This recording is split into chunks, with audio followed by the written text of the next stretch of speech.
Dear friends, welcome back to this channel. Today in this video I will show you how to separate full name into first name and last name. So without wasting time, let's start video. If you find this video is helpful for you, then please give like this video and subscribe our channel. So let's start. So you can see these names contain first name and last names. So if I want to separate one by one, it will be very time consuming.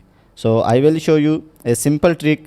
So by following that trick, you can easily separate into first name and last name. So first of all, select all the name.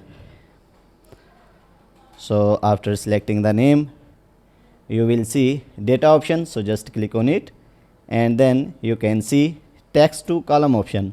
So click on it, and here keep in mind you have must selected delimited. So after this, click on next options. So here you just change some setting.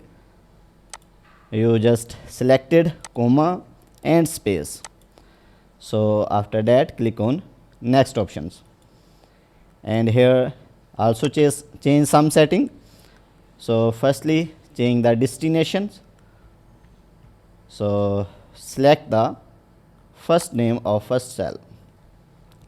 So after that, click on finish options. You can see all is done. All names are separated into first name and last name. So guys, in this way you can easily separate full name into first name and last name. So if you want to watch more useful videos related to Microsoft Excel, then go to playlist and you can find more useful videos related to Excel. So guys, if this video is helpful for you, then please give like this video and subscribe our channel. Thanks for watching.